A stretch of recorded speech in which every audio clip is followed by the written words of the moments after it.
सक्षम news India में आपका स्वागत है। और आज हमारे साथ खास बातचीत करने के लिए मौजूद है वनराज स्वामी जी एंड कलाकार विवान शाह। कबाड़ द कॉइन, जैसे आपकी हर मूवी में मतलब जो आप स्क्रिप्ट लिखते थे जो समाज से मैसेज मिलता था, कबाड़ द कॉइन जो मूवी है किस प्रकार अपने समाज को मैसेज है, किस तरीके से आप मोटिवेट करना चाहते हैं? देखिए,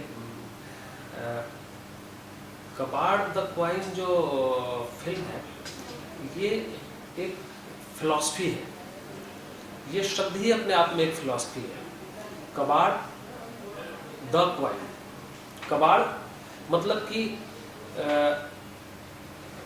ये पूरी दुनिया, पूरा वर्ल्ड, मेहनत, लेबर, आपकी ईमानदारी, सब कुछ इस शब्द के अंदर है और उसके बदले में कॉइन, पैसा। तो ये दो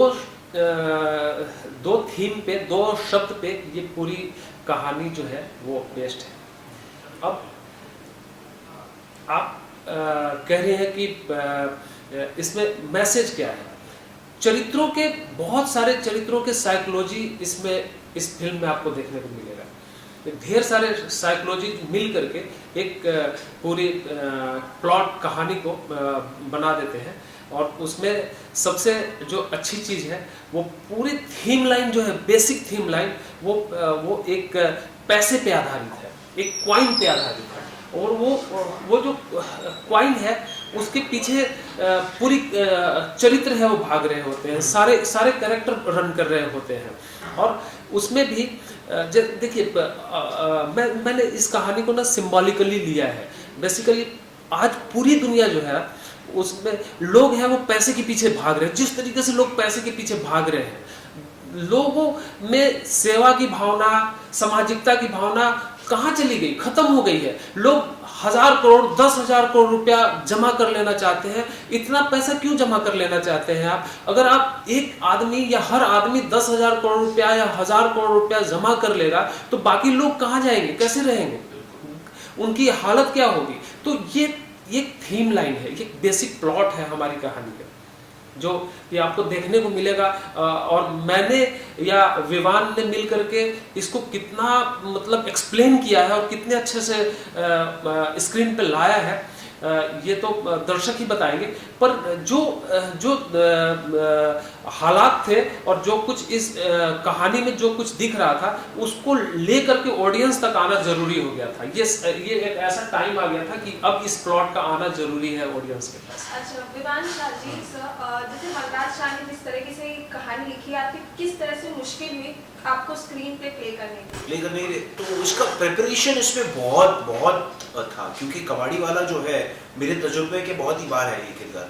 मैंने ज़िंदगी में काफ़ी सारे कबाड़ी वालों को देखा है अपनी ज़िंदगी में, लेकिन उनको ऑब्जर्व करना और उनके रूप को निभाना, उनको ठीक से समझना, वो सबसे बड़ी चैलेंज थी। और एक बहुत ही कमाल की चैलेंज थी जिसमें वनराज जी ने, शाहजाद भाई ने, हमारे को राइटर, बहुत सारे लोगों ने मेरी बहुत मदद की।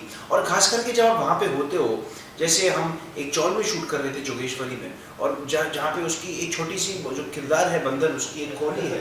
तो मैं जब रहता था उस कमरे में, उसकी सारी चीज़ों को लोड करता था हाथ घड़ी पे, तो ऑटोमेटिकली किरदार ऐसे जाग उठता था, ऐसे एक्शंस में और ऐसे जगहों में, और प्रॉप्स, और जब सेट को आप जब उसमें उसको इनहैबिट करते हो, और तो आई थिंक किरदार ऑटोमेटिकली आपको समझ में, आपके अंदर जाग जाता है और आपको उसकी समझ थोड़ी सी और आ जाती है। और खास करके इसमें इमेजिन भी काफ़ी करना पड़ा, क्योंकि मैं ज़िंदगी में कभी एक कबाड़ी वाला हुआ नहीं हूँ, ऊपर वाले की कृपा से। और बहुत ही मुश्किल काम है, सबसे आई थिंक कठिन, एक ऑलमोस्ट मजदूरी का काम है कबाड़ी वाला होना। तो वो उसको एक दिलचस्प किस्म के रूप में उसको पेश करना, उसको इज्जत देना, वो आई थिंक मेरी जिम्मेदारी थी इस किरदार प्ले करने में। ये एक और मतलब मज़े की बात आपको बताऊं कि एक दिन हम जोगेश्वरी में शूट कर रहे थे, तो मैं आ करके अपना सेटअप पे बैठ करके काम कर रहा था, फ्रेमिंग करवा रहा था।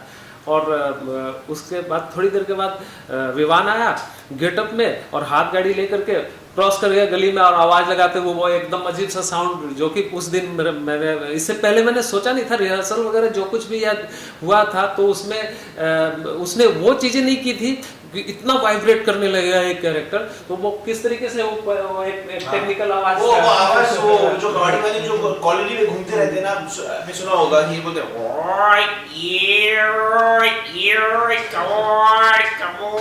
ऐसा चिल्लाते रहते, तो वो टाइप का बहुत मजा आया। कबाड़ी वालों का जो कैरेक्टर ट्रेट्स हैं उसको स्टडी करने में और उसको ठीक से दिखाने में बहुत मजा आया।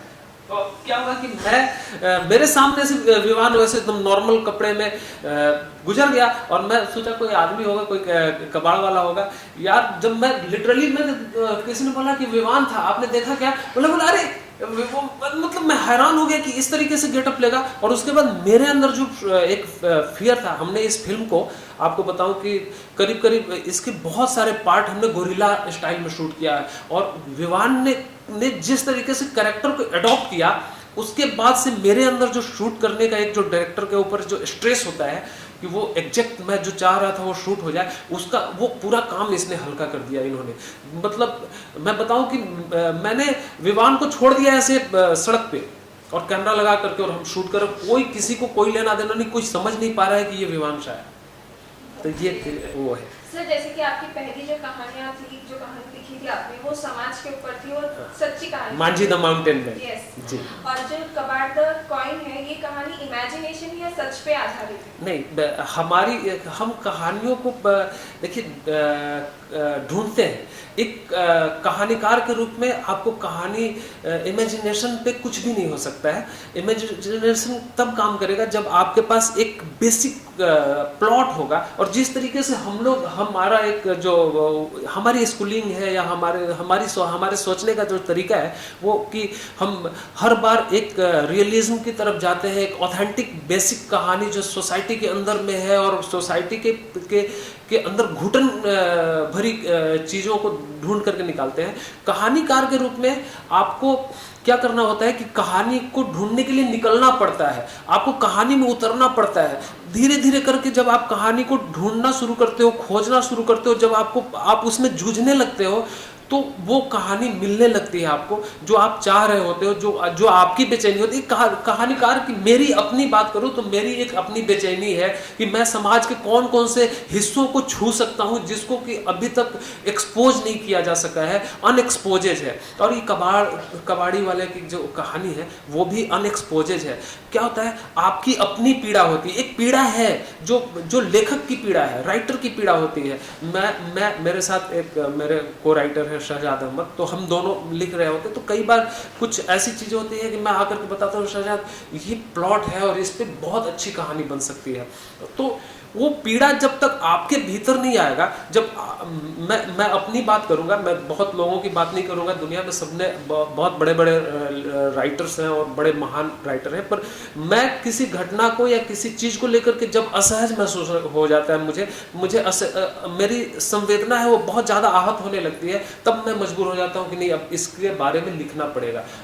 वही मेरी जो प्लॉट है उसको ऐसे बोल लीजिए या कोई टॉपिक बोल लीजिए, वही प्लॉट बाद में स्क्रिप्ट का रूप ले लेता है। विवान सर जी, आप क्या सोचते हैं मतलब इसके दौरान? बिल्कुल कि जो ये एक जब ये कोई असलियत में, हकीकत में वो आधारित है, उसके बाद आप अपने कल्पना के दौरान उसमें थोड़ी सी सच ला सकते हो। क्योंकि खास करके जैसे मैंने कहा था कि ऊपर वाले की कृपा से मैंने कभी गरीबी एहसास नहीं की है अपनी ज़िंदगी में, लेकिन उसको समझने में, दिल और दिमाग में और कल्पना में, आई थिंक उसमें सबसे कमाल की एक्टिंग वही होती है कि जब आप किसी और के दिल और दिमाग में घुस जाते हो और उसके फीलिंग्स को एहसास करते हो और उसके दर्द को आप पेश कर पाओगे, दुनिया को दिखा पाओगे। आई थिंक वो, और खास करके इस फिल्म में जो एक कबाड़ी वाला के बारे में है, जो कबाड़ी वाले हमारे जो देश के रीढ़ की हड्डी है। कबाड़ी वालों के बिना हम क्या कर पाए, बहुत दिक्कत हो जाएगी, बहुत समस्या हो जाएगी हमारे सिविलाइजेशन समाज में। वो आई थिंक हीरोज हैं हमारे समाज, सोसाइटी के जरूर। तो वो बहुत ही जैसे कबाड़ी वाला अपना किसी घर का सामान, किसी मकान का सामान ट्रांसपोर्ट करता है, वैसे ही एक एक्टर डायरेक्टर का संदेश ट्रांसपोर्ट करता है और पेश करता है स्क्रीन पर। सही बात है। जैसे कि आपने बताया वनराज शास्त्री, लेकिन ऐसा कोई फनी मोमेंट हुआ ऑन द सेट कि आपको हंस हंस के मतलब बोलते हैं कि वही ना, जब जैसे वरदान सर कह रहे थे कि एक बार मैं वो हथकड़ी लेके चल रहा था और एक आंटी ने मेरे को पुकार दिया वहां से, बोला एक और वाला इधर आ। तो मैं गया, और क्योंकि मेरे को बहुत अच्छा लगा, मेरे को लगा कि ऐसा कैरेक्टर ऑथेंटिक है, चल रहा है, तो मैं बीच से लग गया, एक डब्बा उनको दे रहा था, और जैसे ही वो पैसा निकालने लग गई तो मैंने बोला नहीं नहीं मजाक कर रहा हूं। कबाड़ी का कौन उसका ट्रेलर देखा होगा, उस तरह का ट्रेलर है और कैसी मूवी होगा, आपको कैसे इमेजिन? इमेजिनेशन मैंने ट्रेलर से पहले जब देखा तो कबाड़ लगा कि यार ये कैसा सब्जेक्ट है जो बिल्कुल डिफरेंट है ना, टाइटल कैसा रखा है।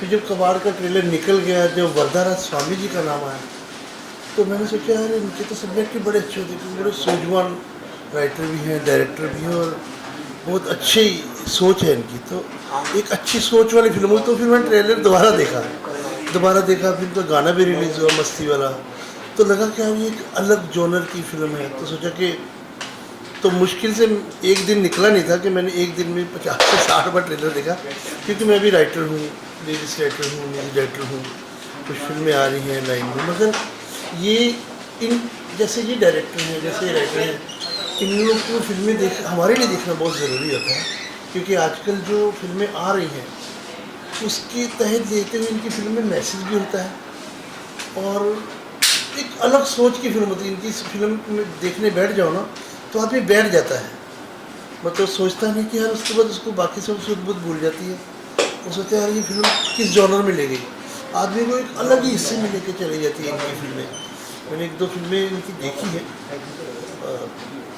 मगर ये फिल्म का ट्रेलर तो लगता है यार कबाड़ है, ये कबाड़ कैसी होगी, मगर जब कबाड़ का ट्रेलर निकल के नाम देखता है आदमी वरदाराज स्वामी है, तो यार ये कुछ अलग ही होंगे, तो दोबारा आदमी ट्रेलर देखता है। तो अभी तो ट्रेलर रिलीज़ हुआ है, ट्रेलर का रिजल्ट अच्छा है, और मेरी तरफ से इनको बहुत बहुत मुबारक हो, विमान भाई को और वरदाराज जी को, पूरी टीम को, क्योंकि सब्जेक्ट बड़ा अच्छा लग रहा है इस फिल्म का।